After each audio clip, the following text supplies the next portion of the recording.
মিশরের মধ্যে বসে অর্থ মন্ত্রণালয়ের দায়িত্ব নিয়ে দুর্ভিক্ষের সময় মানুষের খানা দেয়, লাইনে দাঁড় করায় মেপে মেপে কর্মচারীরা খানা দেয়। লাইনে দাঁড়ানো একটা যুবক, ওই যুবকের হাতে কোনো ব্যাগ নাই, কোনো পাত্র নাই।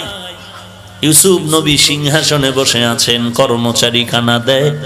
লাইনে দাঁড়ানো যুবকটা বহু দূর থেকে এক নজরে ইউসুফ নবীর দিকে তাকায় আছে, আর কি যেন ভাবতেছে।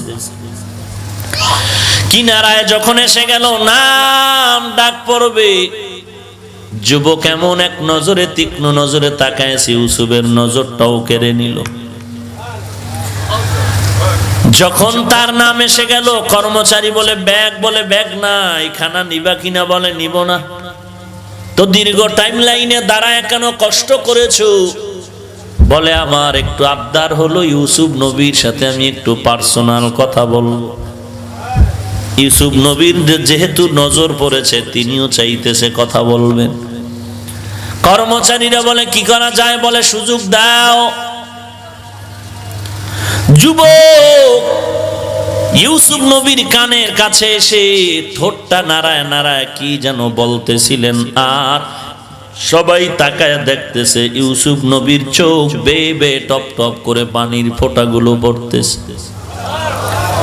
শনিদা কয় বুয়াদ মানন্দ দিদা, শনিদা কয় বুয়াদ মানন্দ দিদা, তোরা দিদা ওয়া ইউসুফ রশুনিদা। এরে নবীর উম্মতের দল, ইউসুফ নবীর চোখের কোঠায় পানি। সবাই আশ্চর্য হয়ে গেলেন, কেন কান্নার আওয়াজ? ইউসুফ নবী কান্না করে বলে, কর্মচারী কোনো মাপ নাই, যা চায় দিয়ে দাও, দিতে থাকো, দিতে থাকো, যত চায় তার থেকে বাড়ায়া বাড়ায়া দাও। লোকদের অন্তরে সন্দেহ, 3 ঘন্টা সারাদিন দাঁড়ায় দাঁড়ায় মাপা খানা পাইলাম, আর এই যুবকটা চাওয়া সারা কানে কানে কি যে বলল, আর সব পাইল। আল্লাহ বলেন, ওরে ইউসুফ জানায় দাও, না হয় তোমার উপরে খারাপ ধারণা চলে আসবে।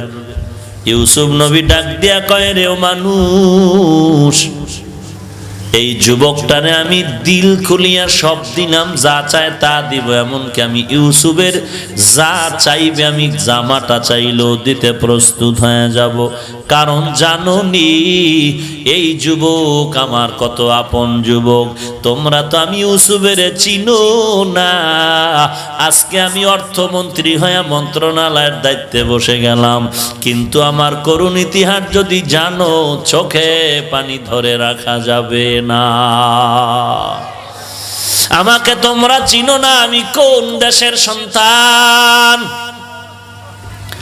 আমার বাবা তো একজন নবী, আমি তো নবীর সন্তান, নবী। আমার বাবা একজন নবী। আমার এমন করুণ অবস্থা হয়ে গেল, আমার মা আমার ভাই বিনিয়ামিনকে 1 বছরের মাথায় গর্ভধারণ করার কারণে আম্মা জান ইন্তেকাল হয়ে গেল। আমার আব্বা জান আমাদেরকে আগলায় গরম মহব্বতে কাছে টেনে রাখে। আব্বা জান আমার দিকে নজরটা বেশি দিয়া রেখেছে। আমার 10টা ভাই আমার বাবার এই মায়ার নজরটা সহ্য করতে পারলো না।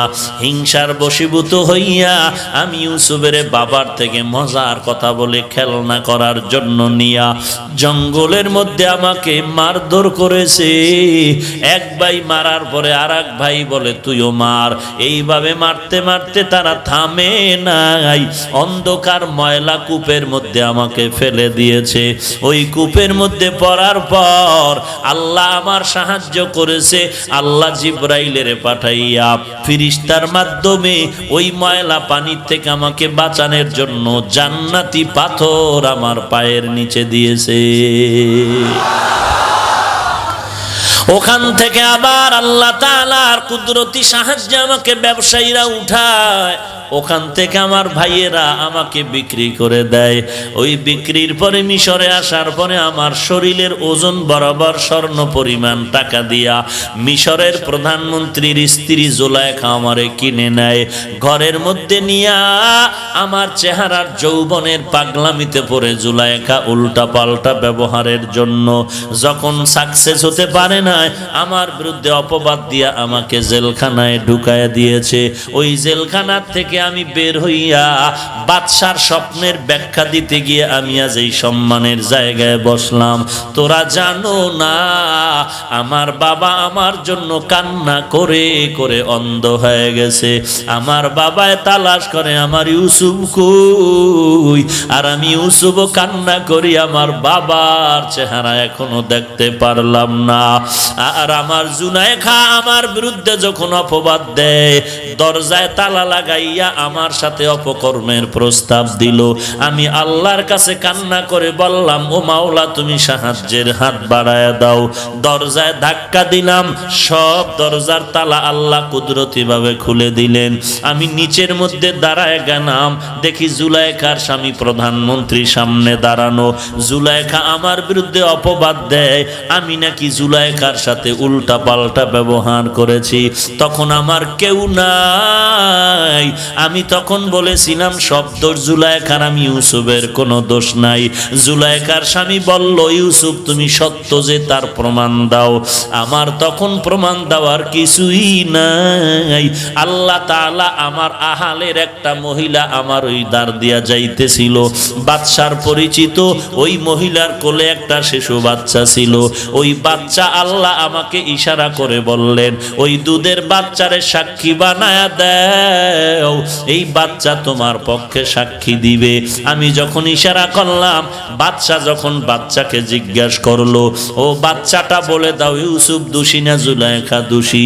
বাচ্চাটা মায়ের কোলে থাইকা এমন একটা স্কেল দিয়ে দিল, যেই স্কেলের মাধ্যমে আমি বেঁচে গেলাম, জুলাইখা দোষী প্রমাণিত হয়ে গেল। ওই দিনের শিশু আমার মারাত্মক অপবাদ থেকে যে পবিত্রতার ঘোষণা দিয়া বাঁচাইল, ওই দিনের শিশু আজকের এই যুবক।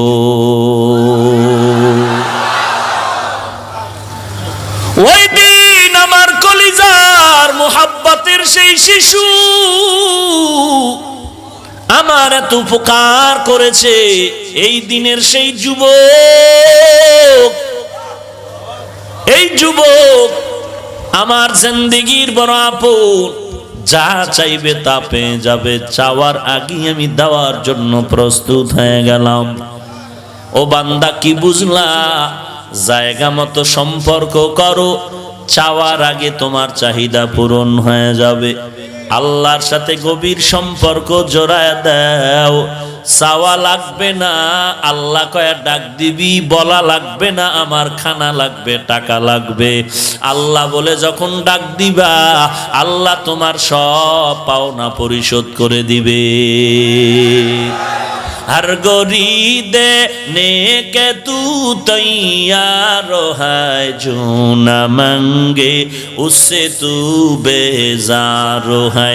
करता वकुल मी कुनी हर सुबह शाम, मेरा साना दृष्टि तू अजला मकाम। एरे नबीर उम्मतेर दल, আল্লাহ শিখায় দিলেন আমার কাছে চাওয়ার পদ্ধতি কি হবে। এক নম্বরে আমার গুণগান করো, এরপরে বলো আল্লাহ আমি তোমার গোলাম, আমি আর কারো গোলাম না।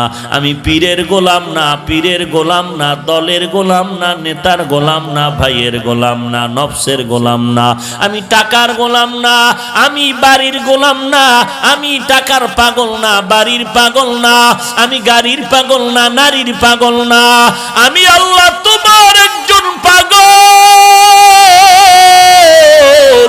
আমি আল্লাহ তোমারই পাগল, আমি তোমারই গোলামি করি, তোমার কাছে আমি সাহায্য চাই। আল্লাহ কয় কি সাহায্য চাবি?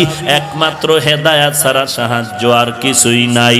আল্লাহ বলেন এইভাবে আমার দরবারে তুমি সাহায্য চাও। ইহদিনাস